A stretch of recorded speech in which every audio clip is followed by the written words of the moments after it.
Welcome to the Delmarva Almanac. Each week we connect you to the best of Delmarva. Like other almanacs, our aim is to tell you a little bit about our past, our present, and events in the near future. I'm your host, Dana Kester McCabe. About 5 years ago, Mike Dendler moved to Chincoteague. I recently met with him at his home there, where he and his family have a menagerie of animals, a horse, a dog, cats, chickens, and doves, who you'll hear providing a sort of soundtrack to this interview. I asked him about his influences. He of course admired the great classics, the ancient Greeks and the Italian masters Michelangelo, Donatello, and Bernini, but it was a Frenchman whose work captured his imagination early on.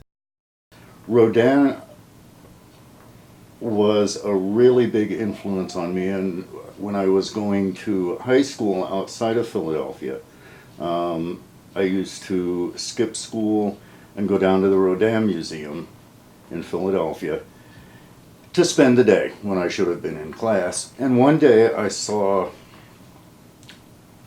the guard at the museum taking a woman around and guiding her, lightly holding her elbow. She walked around and she was touching each one of the sculptures. And I realized that she was blind, but here was this guard taking her around, and she was still appreciating it, and it still had meaning and value for her, and that made a really big impression on me, that its sculpture can speak to really anyone, And one of my favorite things at the Rodin Museum was the mask of the man with the broken nose. It's a very dark black bronze, but right at the joint where his nose is broken, it's polished from people touching it over the years, because you can't keep your hands off of it. I've never really been that interested in abstract art. I mean, I'm an appreciator of Henry Moore and all those guys. But for me, it's always been figurative and about the human form or animal form.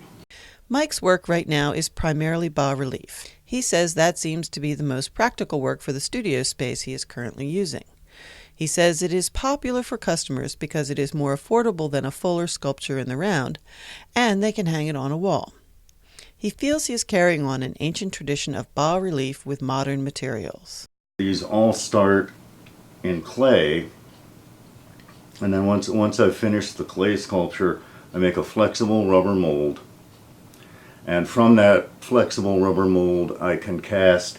These are a urethane resin with a real high concentration of bronze powder in them. Bronze. This one is actually copper. There's a slight color difference there, but it's a way of getting the metal effect and the highlights and the polish that I can do on a table in my backyard. What I work from primarily is observing nature. We have a horse in the backyard, and she figures prominently in my work. We have chickens in the backyard, so there's some chickens here. All the artists around do egrets and ducks, so I did a pelican. Give the pelicans equal time. You're listening to the Delmarva Almanac. I'm Dana Kester McCabe, and we're talking to Mike Dendler, who says being an artist, and in particular being a sculptor, requires tenacity and strength. I think you either are or you aren't a sculptor. It's like, I know I'm not a painter. Color, just never really did it for me, and I think there may be something about being nearsighted. They say that Rodin was nearsighted, and I think that might have something to do with being a sculptor. That particular specific curiosity, I have no idea where it came from, but it's there, and I got to deal with it, and I got to trust that however it got there, something good can come out of that.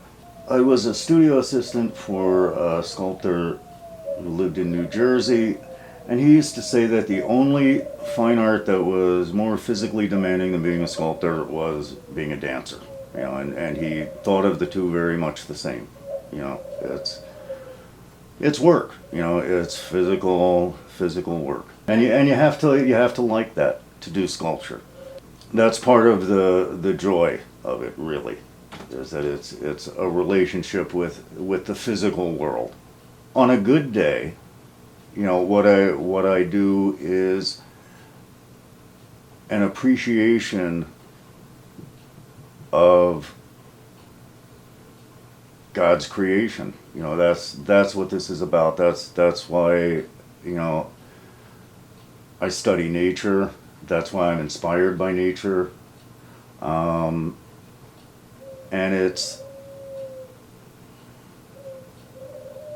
my appreciation of what God's done for us in creating this crazy, universe that we live in. And it's beautiful, and it's terrible sometimes. I don't think that art has to be cute or clever or sweet. It has to reflect life.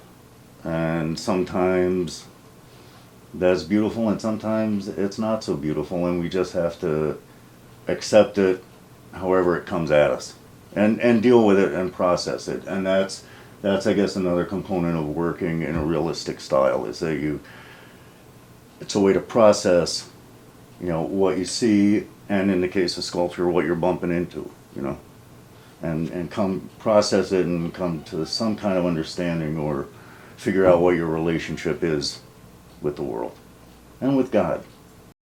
Mike says that he could not do what he does without his wife Ellen and his sons Colin and Connor, who all have an interest in some form of the visual arts. Mike accepts commissions for portraits of people and pets, either in bas-relief or in the round. You can see his work in Chincoteague at the Horse with No Name Gallery and the Flying Fish Gallery. Mike also participates in Chincoteague's Artful Flea Market on second Saturdays. You can get a link to his Facebook page on our website. Well, that's all for this edition of the Delmarva Almanac. We'd like to thank our community partners, the Friends of Delmarva Public Radio, the Community Foundation of the Eastern Shore, and underwriters EatDrinkBuyArt.com for their help in bringing this program to you, our audience. Our theme music was provided by Brightside Studio. This show has been a Moonshell production. Thanks for listening. Until we meet again, may the rhythms and tides of Delmarva bring you good fortune.